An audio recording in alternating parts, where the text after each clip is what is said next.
हम लोग पढ़ लेते हैं फाइलम हेमिकॉर्डेटा के बारे में।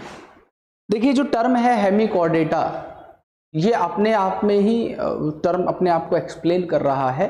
हेमी मतलब होता है हाफ, तो जो हाफ कॉर्डेट होते हो, बेसिकली हेमिकॉर्डेट्स को पहले हम लोग फाइलम कॉर्डेटा के अंडर ही पढ़ते थे, लेकिन लेटर ऑन इसको एक अलग नया फाइलम बना दिया गया।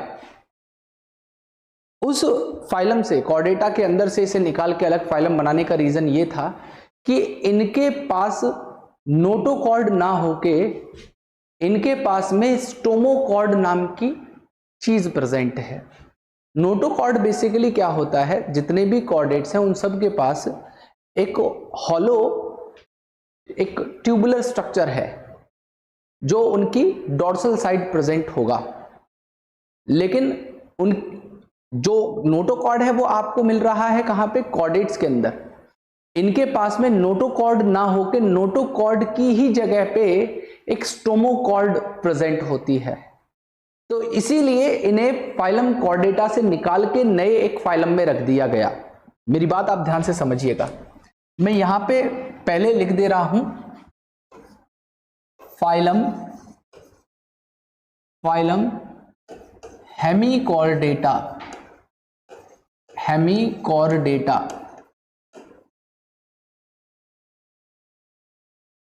देखिए बेटा, इस फाइलम के अंदर, इस फाइलम को हम क्या कहते हैं, ये सब ऑर्गेनिज्म क्या है, हाफ कॉर्डेट है।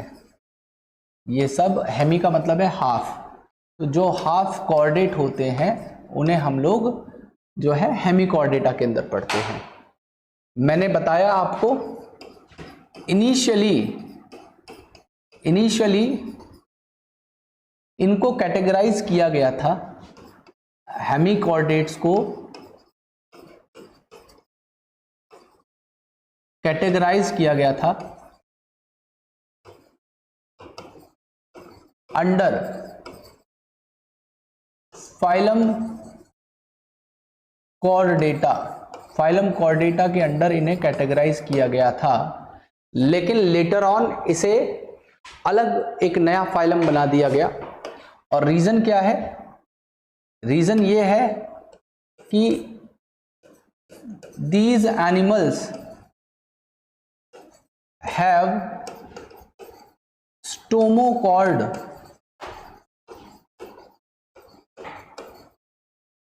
instead of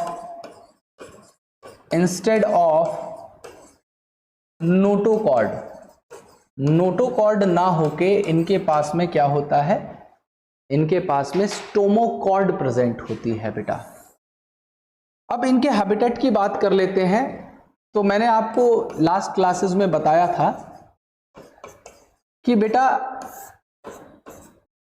नॉन कॉर्डेट के अंदर 3 फाइलम ऐसे हैं नॉन कॉर्डेट्स में, जो कि टिनोफोरा, इचिनोडर्मेटा और हेमिकॉर्डेटा, जो एक्सक्लूसिवली मरीन होते हैं। ये आपको केवल मरीन कंडीशन में ही देखने के लिए मिलेंगे।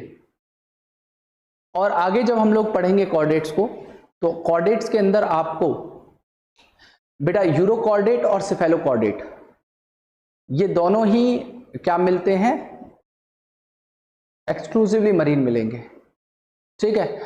और अगर और आगे बढ़ें तो आपको ज्यादातर मरीन कंडीशन में रहती हुई कॉन्ड्रिक्थीज मतलब कार्टिलेज वाली फिश भी मिलती हैं, ठीक है। तो यहां पे अगर मैं हैबिटेट की बात करता हूं तो बेटा ये क्या होंगे, ये एक्सक्लूसिवली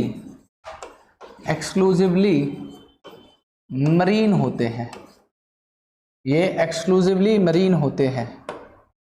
और ये बेटा दिखने में वॉर्म लाइक होते हैं, ये वॉर्म लाइक ऑर्गेनिज्म है, ये वॉर्म लाइक एनिमल्स हैं, ठीक है।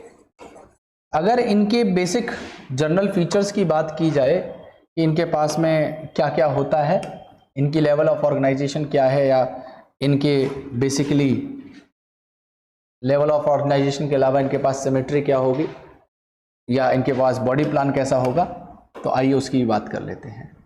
बेटा इनकी अगर मैं लेवल ऑफ ऑर्गेनाइजेशन की बात करूं तो इनके पास में ऑर्गन सिस्टम लेवल ऑर्गेनाइजेशन होता है, इनके पास में ऑर्गन सिस्टम लेवल ऑर्गेनाइजेशन होता है।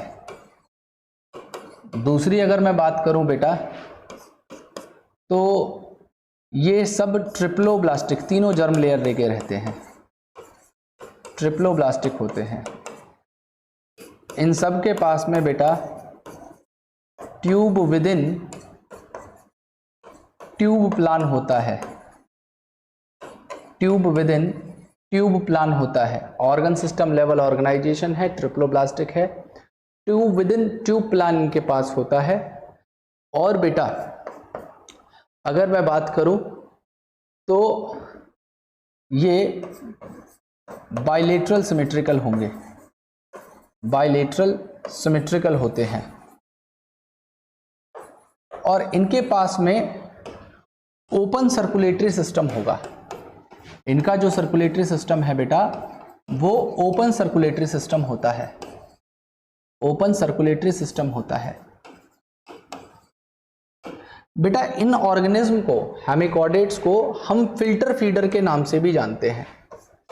इन ऑर्गेनिज्म को हम फिल्टर फीडर कहते हैं, इन्हें हम फिल्टर फीडर कहते हैं।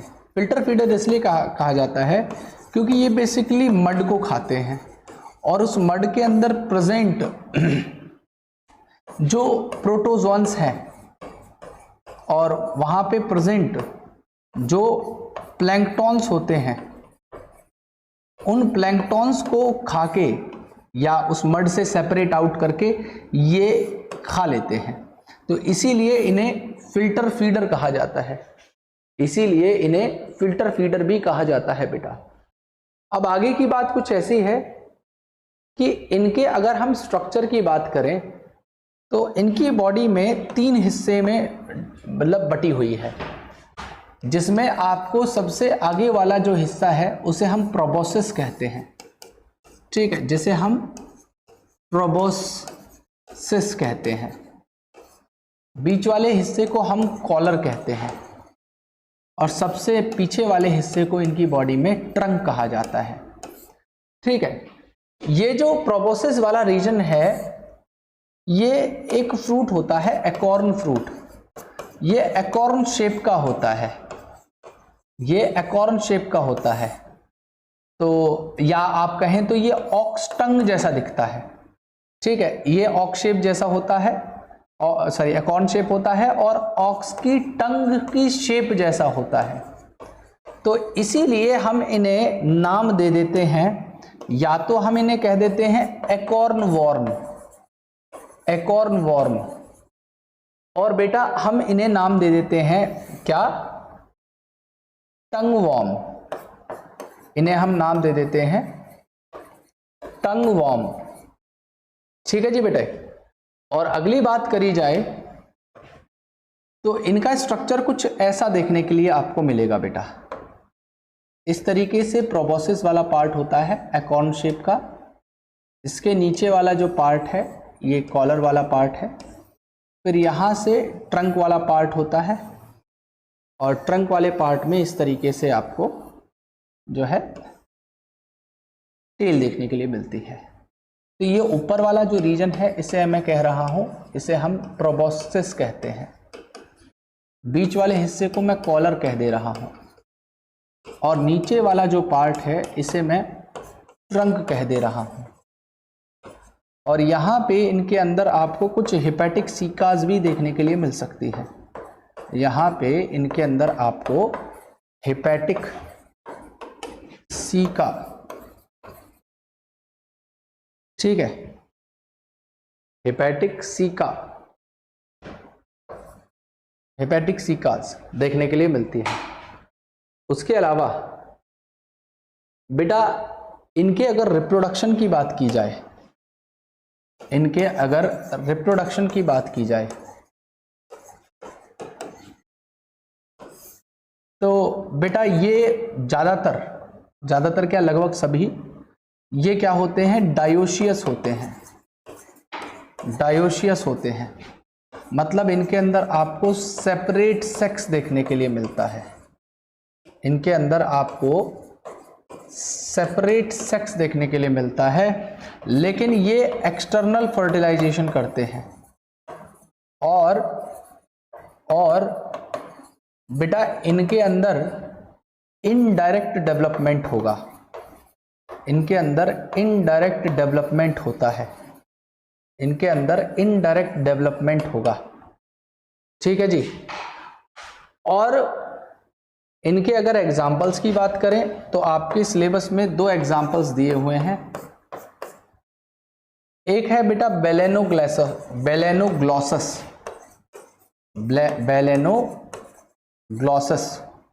और दूसरा एक एग्जाम्पल दिया हुआ है जिसे हम कहते हैं सैकोग्लॉसस। तो देख लेते हैं, इनके अंदर 1-2 फीचर्स और हैं जो मैं आपको अभी बताना भूल गया। वो फीचर्स हैं जैसे, एक तो बेटा मैंने सीलोम बोली थी लेकिन लिखी नहीं यहाँ पे, उसे मैं लिख दे रहा हूँ कि ये बेटा यूसीलोमेट होते हैं, ये यूसीलोमेट होते हैं। इनके पास में ट्रूसीलोम होती है। और दूसरी बात ये है बेटा कि ये रेस्पिरेशन करने के लिए गिल्स का इस्तेमाल करते हैं, ये रेस्पिरेशन करने के लिए गिल्स का इस्तेमाल करेंगे या गिल्स को यूज़ करते हैं। ठीक है, तो ये रही बात।